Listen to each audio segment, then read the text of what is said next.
Some Western localizers are running in fear from artificial intelligence due to some of their peers already having been replaced, and it could not be a better sign for the growth of the anime industry. And for those of you that don't know what a localizer is, I get it. Not everyone in my viewers is a weeb like your boy here. We can't all be experts, so let me explain. You see, when a game, or a movie, or an anime, or some sort of story comes from a different region that speaks a different language, well, you gotta dub it. And in doing so, sometimes translations, they just don't match up. Some words don't exist in other languages, some turn of phrase have to be changed, so they localize it. They make it more to sound like the local dialect.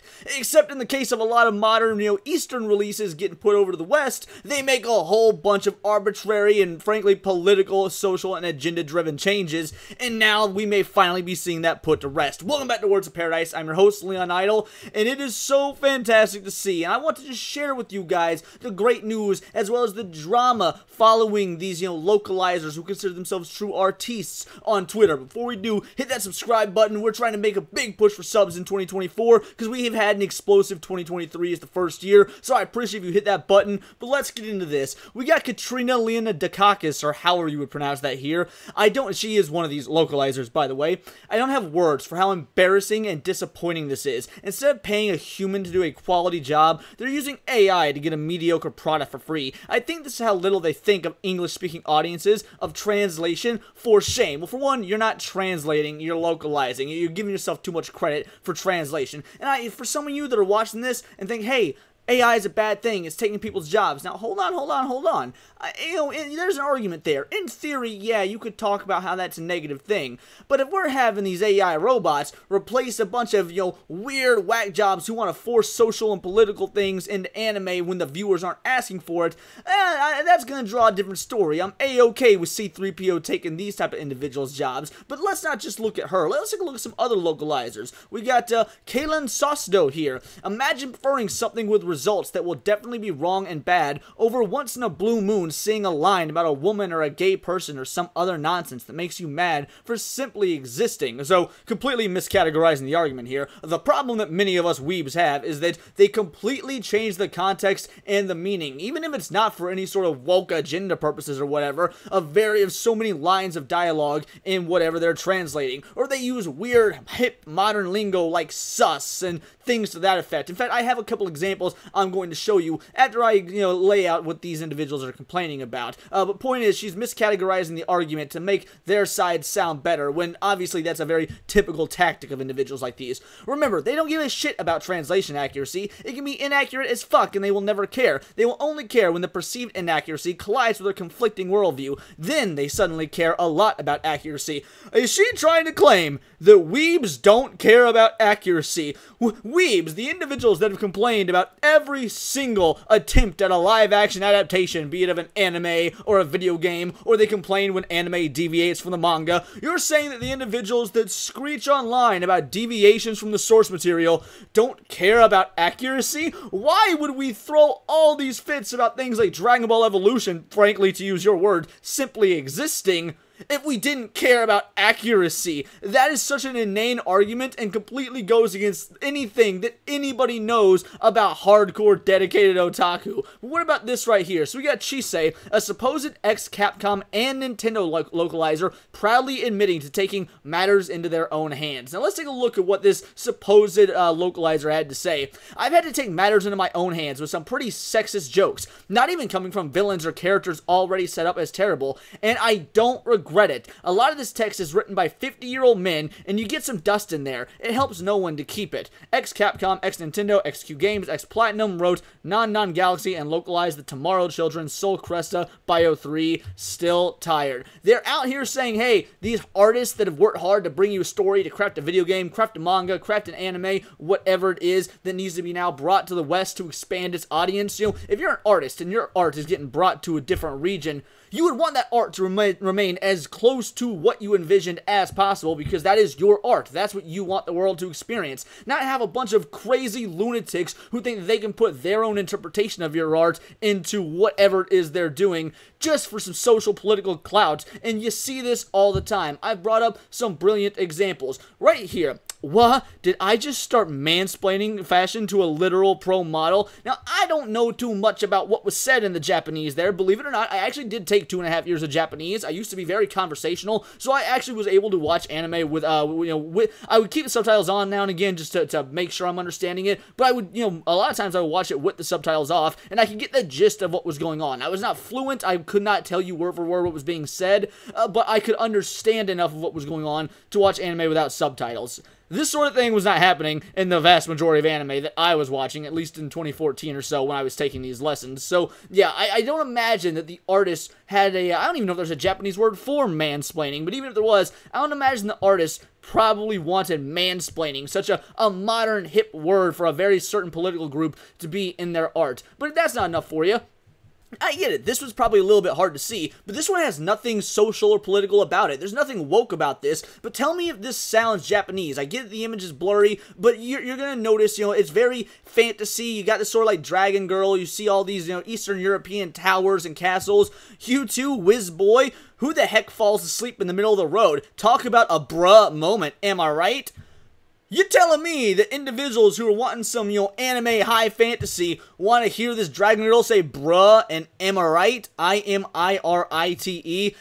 That is the exact opposite of what we want. And again, I can guarantee you, in the Japanese version, she probably does not speak like that. Now, she might have some sort of dialect or cadence that has her speak in a quirky manner, but quirky is not the same as modern 21st century e-girl, which is exactly how they localize this individual. So yeah, if we're gonna have AI start giving us characters and localizations that are more accurate to the Japanese translations, who is going to be upset about that except these ideologically captured localizers that are going to be losing their jobs? What about this one right here? Shut up, Incel. Now, I actually do know what this is supposed to be in the original Japanese. It more actually translates to virgin, just throwing that out there. So, while yes, you could say incel kinda works contextually, again, who are the only people that actually use the word incel? This is something that was changed, it was localized for the purpose of breeding a political or social message, not because of the original intent of what was in the video game. So, once again, there's 3 examples, and yeah, people online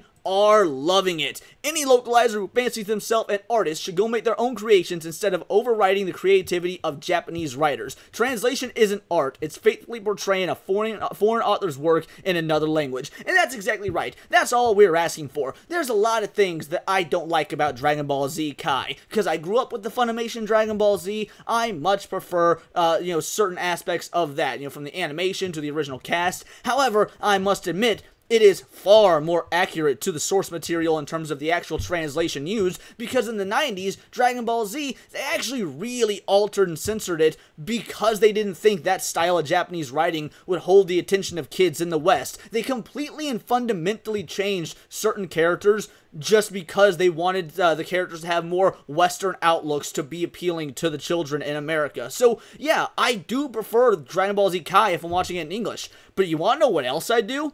I usually watch Dragon Ball Z in Japanese with subtitles. Believe it or not, I prefer Dragon Ball Z subbed. I want Masako Nozawa to be my Goku. So yes, you're going to have a ton of individuals who very much prefer the most authentic version of the product that you can get. Let's see, I saw several from V. If you're a localizer, you seriously need to do some reflection. Why are people in your industry antagonistic? Why do they drama bait? Why do they start shit? Why do you not call them out? Like, these questions are genuine. Even Hollywood writers had support as so. And this is an interesting question, because I said in a video literally a couple days ago when talking about the American comics industry, you don't see Japan doing this. You don't see the anime industry doing this. You don't see the creators, the writers, the individuals, in media calling out the fans, because they know that will alienate their fans and lead to less sales. But here in America, the localizers that are working on these Japanese properties are very frequently calling out whatever they deem as an injustice on Twitter, or they will throw a fit at individuals having opinions about certain characters or anime or changes, being genuinely and generally antagonistic towards the fans, aka the paying customers, and the people that want the art to be just as faithful as possible.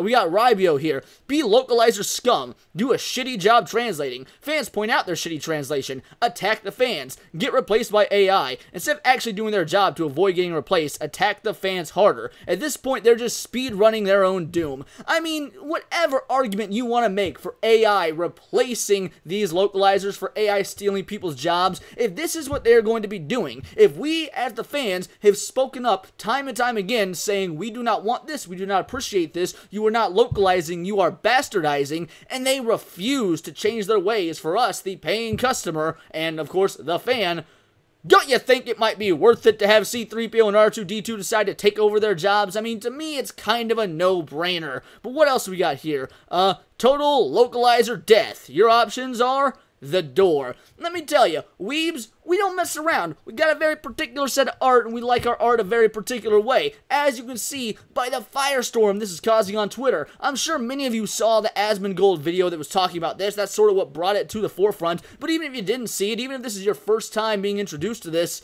I mean, I do want to know your thoughts, because maybe you're not an anime fan, or maybe you'd never really considered the process of localization, and now you're seeing something you never noticed before. Have you ever wondered why all these Japanese games are sounding suspiciously woke? Or if not woke, at least they're not sounding Japanese?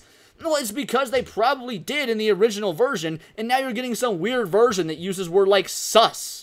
Now, there is, of course, the argument that AI in itself can be inherently woke. I mean, look, we've seen ChatGPT and even Grok use some very, very poor lingo when it comes to being asked certain questions and answering certain questions about politicians, policies, things to that effect. But I would still rather we at least see these translators, these localizers, lose their jobs as punishment for what they've done to the industry. Maybe the AI will work, maybe it won't. But I think it's fair to at least take that gamble, take that chance, see where the dice fall, and then we can have a conversation about whether it's working or not, and whether we want to see anime or manga or video games or whatever your Japanese or translated medium of choice is work with this AI. There's a chance this could completely fall apart, and if it does, well, hey, guess what? There's always going to be people around that can speak these languages that we can hire, but are we going to do our due diligence in forcing them, and I do mean forcing them, to keep their political agendas out of it, or keep their social beliefs out of it, or anything that would keep them, that would force them to, or have them compromise the integrity of the original artist's art. That is the key point here. Regardless of what your feelings are on AI, we need to keep the artist's vision as pure as we possibly can,